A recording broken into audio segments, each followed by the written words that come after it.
आदरणीय परम गुरुदेव, आपके चरणों में कोटि कोटि वंदन। गुरुदेव, हम में बहुत कमियां हैं, कृपया हमारी गलती को क्षमा कीजिएगा। गुरुदेव, ईर्ष्या, क्रोध और नफरत को कैसे खत्म करें? इसके मूल में आओ। किसी वृक्ष को काटना है जड़ से तो पहले उसकी जड़ खोदनी चाहिए। बुद्धिमान आदमी पहले डाल नहीं काटता, जड़ से उखाड़ दो, ये ऊपर तक सूख जाएगा, नष्ट हो जाएगा। किसी वृक्ष को नष्ट करना तो उसकी क्रोध का मूल जानते हो क्या है? काम। कामः संजायते क्रोधा, क्रोधा स्मृति विभ्रमा, स्मृति भ्रंशात् बुद्धिनाशो, बुद्धिनाशात् प्रणश्यति। प्रणश्यति अपने परमार्थ से गिर जाता है। मूल जड़ खोद दो, सब सूख जाएगा, पूरा सिस्टम सूख जाएगा माया का।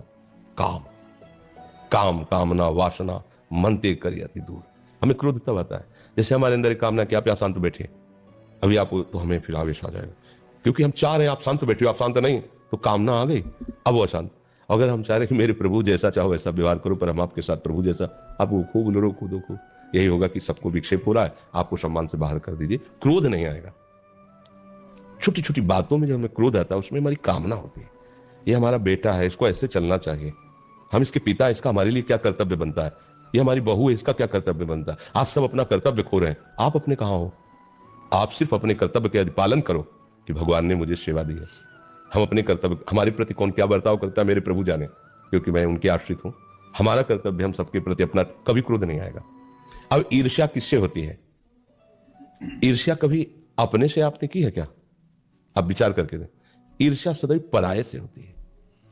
समझना हमारी बात को। जब आप किसी को पराया समझेंगे तो ईर्ष्या हो जाएगी, और अगर अपना देखें तो फिर ईर्ष्या नहीं होगी। हम कितने भी लोग हों, सब एक ही बाप के बच्चे हैं, हमारा सबका एक ही कुल है, हम सब एक ही बाप से पैदा हुए, एक ही कुल के हैं। जितने भी जीव हैं, सुअर, कुत्ता, गधा, हाथी, भूत, प्रेत, मनुष्य, सांप, बिच्छू, सब, हम सबका वास्तविक पिता एक ही परमात्मा है, दूसरा कोई नहीं। सब में एक ही आत्म तत्व बिजली रूप से है। सबके पांच भौतिक शरीर एक ही पांच भौतिक की रचना के हैं। बिल्कुल इसमें ऐसा नहीं है कि हमारा पांच भौतिक ब्रह्मा जी ने अलग रचा, तुम्हारा अलग। सबकी माटी वही है, सबको बनाने वाला भी वही है। भैया पराया कौन हुआ? यहां कोई पराया नहीं है। बस यही माया का खेल है, अपना पराया, मैं और मोर तोड़ते माया, यही बस कीने जीव निकाया। इसी फंदे में फंसकर एक से प्यार करते हैं, एक पर वार करते हैं, बस संसारिक पुरुष होकर दुर्गति को प्राप्त होते हैं।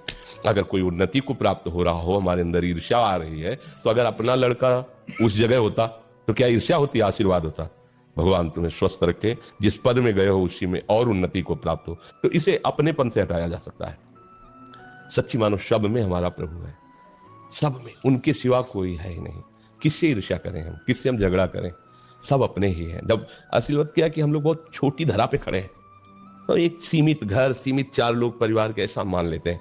अभी आप विदेश जाएं, विदेश, और वहां बगल में कोई खड़ा कह रहा हो मैं इंडिया को, तो आप ऐसे देखेंगे जैसे घर वाले, आप इंडिया, अच्छा, आप ऐसे अपनापन करके देख, हमारे भारत का है। देखा, आप थोड़ा दूर लंबी में यात्रा में हुए तो भारत शब्द से आपको प्रेम हो गया, और एक गांव में, एक घर में, सीमित परिवार में तो पड़ोसी से भी ईर्ष्या है। और वहां किस प्रांत में रहता कभी नहीं देखा, केवल बोला कि मैं इंडिया को, हिंदुस्तान का हूं, भारत का। आप भारत के, हम भी भारत के, मतलब एक ऐसा लगे जैसे घर का आदमी मिल गया। उसको जानता नहीं किस प्रांत का क्या, कुछ नहीं।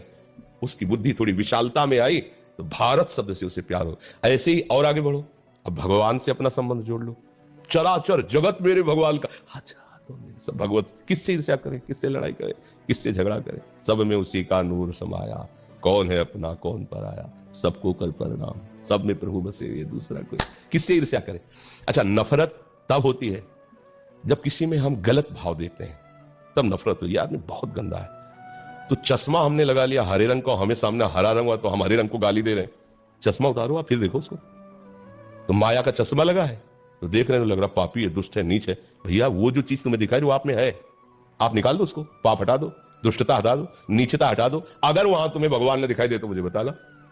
गोस्वामी जी को तो दिखाई दे रहे, सी राम में सब जग जारी, करो प्रणाम। अब बोलो हमारी गलती है, हम दूसरे के ऊपर आरोप कर रहे हैं, ये कोई कथा नहीं है, सत्य सिद्धांत। आप चल के देखो, ऐसा हर चेहरे में जब गौर से देखोगे तो जिसकी तुम आराधना करते हो मुस्कुराता नजर आने लगेगा।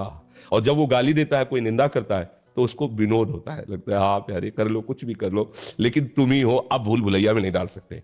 भगवान छुपा छुपी का खेल हमसे खेल रहे हैं। और क्या, इतने रूपों में छुप गए, वो कहते ढूंढ लो मुझे, तो तो हम किसी को दोस्त बना लेते, किसी को दुश्मन बना लेते, किसी को अपना, किसी को पराया, और वो निकले थे ढूंढने, उनको ढूंढ नहीं पाए तो फिर उसी खेल में लगे हुए। एक बार खोज लो तो शब में वही छुपा है। जीवन मुक्त हो गए, संसार चक्र से मुक्त हो गए, परमानंद में निमग्न हो गए। किसी सूझ वाली आंख ने पहचान की, कण कण में झांकी भगवान की। आपको दिखाई देगा ऐसे, ओहो जित देखूं तित श्याममयी है प्रभु ही प्रभु। चाहे उपनिषद तत्वदर्शी ब्रह्म ऋषि हो तो देखता सर्वम खलमिदम ब्रह्म, केवल ब्रह्म ही ब्रह्म। भक्त देखता है भगवान ही भगवान। अज्ञानी मैं और तू देख के झगड़ा करता रहता है, लड़ता रहता है, अच्छा बुरा मानता रहता है। तो हमारी अज्ञान की धरा है, हमको स्वीकार करना चाहिए। अब हमें वास्तविक ज्ञान की तरफ बढ़ना है, तो फिर आप ये सब झंझटें खत्म हो जाएंगी। जब तक भेद है, जब तक दोष दर्शन है, जब तक छोटा बड़ा है, अच्छा बुरा है, तब तक चश्मा ठीक नहीं है। भगवान देखो कह रहे हैं, विद्या विनय संपन्ने ब्राह्मणे गविहस्तनी स्वनीच सुपाकी च पंडिता सम दर्शिना। विद्या विनय संपन्न ब्राह्मण में, गाय में, कुत्ते में, हाथी में, चांडाल में, सब में एक ही प्रभु विराजमान है। जिसको ऐसा ज्ञान है, वास्तविक अनुभव है, भगवान के शब्दों में वही पंडित है, वही ज्ञानी है, उसी ने कुछ जाना है जो जानना चाहिए।